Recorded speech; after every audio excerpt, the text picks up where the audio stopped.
नमस्ते बच्चों, स्वागत है आप सभी का कॉलेज के YouTube चैनल पर। मैं आपके इतिहास की सहायक आचार्य सीमाचारण। आज हम मध्यकालीन भारत के एक बहुत ही रोमांचकारी स्त्रियों के लिए खासकर का जो आज का मेरा वीडियो है वो संपूर्ण स्त्री जाति को, शक्ति को समर्पित है। वो औरतें जिनकी कुछ महत्वाकांक्षाएं होती हैं पर समाज की बंदिशें उनकी महत्वाकांक्षाओं को कुछ और ही जामा पहना देती है और उन्हें जो है तरह तरह के सर्टिफिकेट जारी कर दिए जाते हैं, प्रमाण पत्र जारी कर दिए जाते हैं। लेकिन कई ऐसी हिम्मती औरतें भी होती हैं जो ऐसी विकट परिस्थितियों के बावजूद भी उनसे लड़ने का प्रयास करती हैं। अब वो उसमें सफल होती है या विफल, ये एक अलग पैमाना है, लेकिन हमें उनकी हिम्मत, उनकी योग्यता को, उनकी प्रतिभा को तोल पर रख करके उन्हें तोलना चाहिए पुरुषों के समकक्ष। आज हम बात कर रहे हैं रज़िया या रज़िया सुल्तान के नाम से जो ज़्यादा प्रसिद्ध है उस शासिका की। वैसे तो हम सबको पता है कि 1960 के दशक में ही भारत ने, पूरे देश ने पहली महिला प्रधानमंत्री को देखा, उन्हें सफल होते देखा, श्रीमती इंदिरा गांधी को।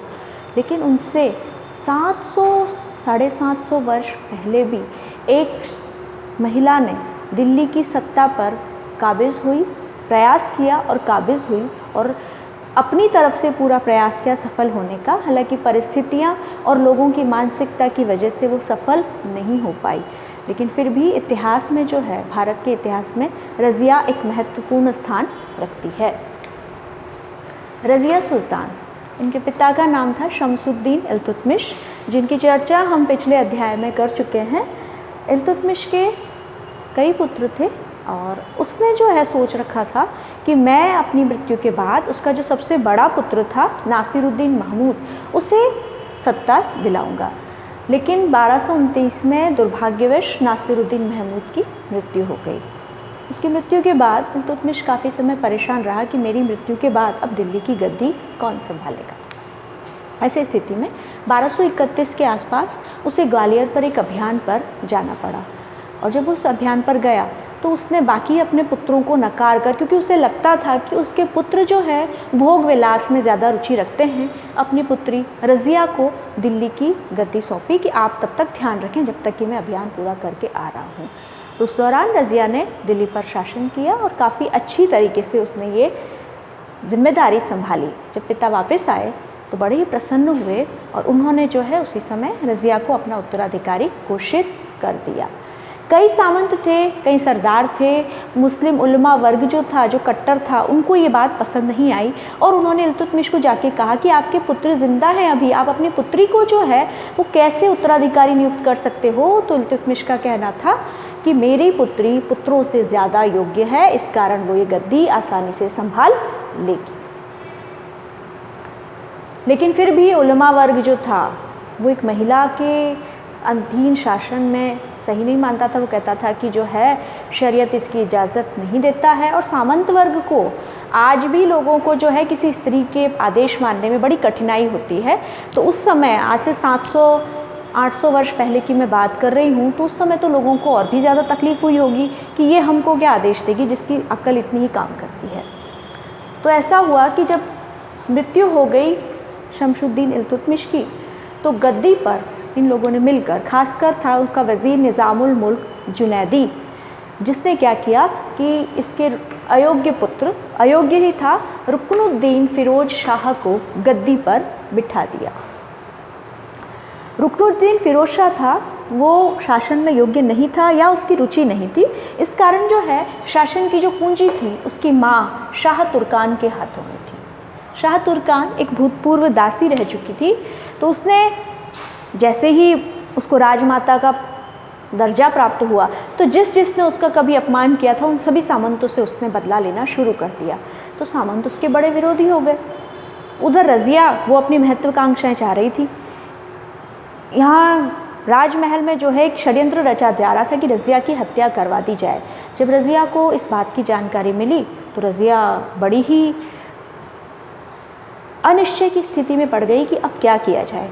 फिर उसने एक निर्णय लिया। शुक्रवार के दिन जो है जुमे की नमाज अदा करने के लिए दिल्ली की जामा मस्जिद में लगभग सारे मुस्लिम जो हैं मुख्य लोग इकट्ठा हो रखे थे। तब रज़िया जो है वहाँ लाल कपड़े पहन करके चली गई। लाल कपड़े कोई व्यक्ति उस समय तब पहनता था जब उसे इंसाफ की आस होती थी कि मेरे साथ अन्याय हुआ है, न्याय होना चाहिए। ऐसे परिवेश में रज़िया जो है दिल्ली की जामा मस्जिद में गई और वहाँ जा कर के उसने वहाँ पब्लिक को कहा, जनता को कहा कि देखिए मेरे पिता ने मुझे अपना उत्तराधिकारी नियुक्त किया था। बावजूद इसके इन षड्यंत्रकारियों ने मिलकर मेरे अयोग्य भाई को, अगर मेरे भाई में योग्यता होती तो पिता उसी को उत्तराधिकारी नियुक्त करते। इधर जनता दुखी तो थी ही रुकनुद्दीन के प्रशासन से, शाह तुर्कान की जो है तानाशाही से। उन लोगों ने मिल करके विद्रोह कर दिया, राजमहल पर हमला बोल दिया और रज़िया को गद्दी पर बिठा दिया। तो रज़िया इस मायने में सिर्फ ये नहीं कि वो सिर्फ एक महिला शासक है, वो दिल्ली की प्रजा की मर्जी से बैठी है। जो तुर्क जो सेनापति थे, जो चालीसा दल थे, उनकी चमचागिरी करके, उनको लीपापोती कर करके नहीं बैठी थी, वो दिल्ली की जनता की मर्जी से गद्दी पर बैठी थी। अब उलमा वर्ग बड़ा नाराज़ हो गया कि भाई महिला है, शरीयत में इजाज़त नहीं है तो महिला कैसे शासन कर सकती है। दूसरा जो है सामंत वर्ग, जो चालीसा दल था इल्तुतमिश का पाला गया, वो भी नाराज़ हो गया। लेकिन अब प्रत्यक्ष में कुछ नहीं किया जा सकता क्योंकि अभी तक प्रजा की सहानुभूति रज़िया के साथ थी, इसलिए उन्होंने शांत रहना उचित समझा। इस तरह रज़िया ने गद्दी की प्राप्ति कर दी। अब गद्दी की प्राप्ति के बाद रज़िया की हम नीतियों का थोड़ा सा विश्लेषण कर लेते हैं। 4 वर्ष का छोटा सा काल ही उसके पास था, लेकिन फिर भी उसने कोई अभियान किए तो उनका क्या हुआ, विदेश नीति उसकी कैसी थी, चालीसा दल के दमन के लिए क्या उसने नीति अपनाई, कैसे उसने किसी को साथ लिया या क्या किया, उसके बारे में बात कर लेते हैं। रज़िया के टाइम में 2 अभियान ही हुए थे, एक तो रणथंभौर का अभियान और एक ग्वालियर का अभियान। दोनों ही अभियान विफल रहे। हालांकि इससे दिल्ली सल्तनत की जो साम्राज्य है उसमें कोई ज़्यादा कमी नहीं आई, लेकिन फिर भी अभियान विफल होने से उसकी छवि को ज़रूर झटका लगा। दूसरा है मंगोल नीति। हाँ, ख्वारिज़्म का जो शहज़ादा था एक हसन करलुग, उसने रज़िया के पास एक प्रस्ताव भिजवाया कि हम दोनों मिलकर के एक मंगोल विरोधी गठबंधन बनाते हैं और मंगोलों को हम परास्त कर लेंगे। लेकिन रज़िया जो था उसको पता था कि हमारी सैनिक शक्ति कितनी है, हम मंगोलों के आगे टिक नहीं सकते। तो उसने जो है इस प्रस्ताव को शांतिपूर्वक बड़े ही सम्मान से वापस दे दिया और उसे कहा बरन, आजकल बुलंदशहर कहते हैं कि आपको उसकी इनकम मैं दे दूंगी, लेकिन इसमें मैं आपका साथ नहीं दे सकती। मना भी कर रही है वो और मना के साथ साथ सम्मान भी उसको दे रही है। दूसरा था तुर्क सरदारों के प्रति उसकी नीति। अब मैंने देखा कि चालीसा दल के सदस्य जो प्रमुख तुर्क सरदार थे वो सारे रज़िया के विरोधी थे। हालांकि कईयों को उसने साथ लिया। निज़ामुल मुल्क जुनैदी जो है कई लोगों को साथ लेकर विद्रोह पे आया, तो रज़िया गई, उन सरदारों में फूट डलवा दी और कबीर खान अयाज, सैफुद्दीन कूची अपने साथ उनको मिला लिया। इस तरह से उस विद्रोह को उसने कुचल दिया। जुनैदी की हत्या कर दी गई, अपने पसंद का उसने वज़ीर नियुक्त कर दिया। साथ ही साथ एक जो चीज़ थी कि रज़िया जो है वो दिल्ली की सड़कों पर हाथी पर बैठ करके निकला करती थी बिना किसी पर्दे के। ये बात जो है कट्टरपंथी मुस्लिम वर्ग है जो भी उस वक्त थे, उन स्त्रियों से ये उम्मीद की जाती थी कि वो पर्दे में रहेंगी, खाना बनाएंगी, बच्चे पैदा करेंगी, बस यही उनका काम है। उनको ये चीज़ सहन नहीं हो पाई। दूसरा, वो जब दरबार में आया करती थी तो चेहरा ढक कर के नहीं, कुबा और कुल्हा, कुल्हा यानी टोपी और कुबा यानी कोट, वो दोनों पहन करके आया करती थी। इससे जो है एक तो चालीसा दल के सदस्य की भाई एक स्त्री है इस तरह से कैसे आ रही है, अपना चेहरा नहीं ढक रही, और उलेमा वर्ग तो वैसे ही उससे नाराज़ था। तो इसमें जो है एक रज़िया के विरोध में सामंतों ने मिल करके एक गठबंधन बनाया। यहाँ थे इख्तियारुद्दीन, ऐतगीन, एक था अल्तूनिया जो कि तबरहिंद या भटिंडा कहते हैं आजकल उसको, वहाँ का गवर्नर था। तो इन लोगों ने एक प्लानिंग करी। हाँ, एक मैं चीज़ आपको बताना भूल गई, तुर्क सरदारों को उसने जब दबाना शुरू किया तो गैर तुर्क लोगों को महत्वपूर्ण पद देने उसने शुरू किए। उन्हीं में से एक था मलिक याकूत, जो कि तुर्की नहीं था, वो एक अफ्रीकन था, हबशी था, अबिसिनिया का था। उसको जो है उसने अमीर ए आखूर यानी घुड़शाल जो होती थी उसका प्रधान, अमीर ए आखूर, वापस दोहरा रही हूँ, बनाया ताकि तुर्कों की जो है शक्ति को कम किया जा सके। इससे जो सारे तुर्क सरदार थे उनके कान खड़े हो गए कि अगर ये सक्सेसफुल हो गई, अगर ये सफल हो गई तो हमारा तो जो है विनाश पक्का है। इसलिए लोग सारे लामबंद रज़िया के खिलाफ होने लगे। तो बताया कि षड्यंत्र की पटकथा लिखी गई। ऐतगीन, इख्तियारुद्दीन, अल्तुनिया, इन सब ने मिलकर के रज़िया के खिलाफ षड्यंत्र रचा। रज़िया के खिलाफ जो है अल्तुनिया, जो कि तबरिंद या भटिंडा का गवर्नर था, उसने विद्रोह कर दिया। रज़िया जो है उस विद्रोह को दबाने के लिए गई और उसने क्या किया, ये याकूब जो था उसको दिल्ली की प्रशासन उसके ज़िम्मे सौंप करके चली गई। जब वो विद्रोह दबाने के लिए चली गई तो अल्तुनिया जो था उसने रज़िया को गिरफ्तार कर लिया।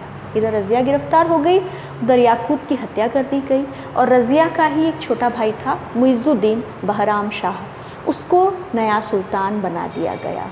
रज़िया अब जेल में है। कहाँ तो वो सुल्तान थी, दिल्ली से उसका संपर्क बिल्कुल टूट गया था। बड़ी ही दुखी हो गई, लेकिन फिर भी ऐसे वक्त में भी उसने उम्मीद का दामन नहीं छोड़ा। अब क्या हुआ कि ऐतगीन जो है उसको पहले इख्तियारुद्दीन को वज़ीर बनाया गया और बाद में जो है ऐतगीन को भी बड़ा पद दे दिया गया।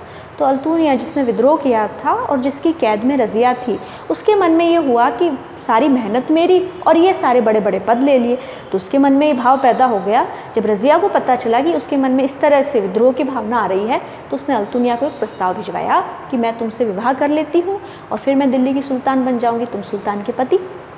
तो अल्तुनिया को ये प्रस्ताव पसंद आया और उन दोनों ने विवाह कर लिया। विवाह करने के बाद रज़िया ने और अल्तुनिया ने दिल्ली की तरफ प्रस्थान किया, कूच किया। जब वो आए तो वो वहाँ दिल्ली आने से पहले ही बुरी तरह से पराजित कर लिए गए। और इन पराजय के बाद जो है वो जब वापस लौट रहे थे तो कैथल, अब ये जगह थोड़ी सी कंफ्यूजिंग है, इतिहास में इसका भी पता नहीं चला है, उसके पास में कुछ डाकुओं ने मिल करके उनको लूट लिया और उनकी हत्या कर दी। इस तरह से भारत के इतिहास के बड़े ही रोमांचकारी, बड़े ही इंटरेस्टिंग चरित्र का खात्मा हो गया।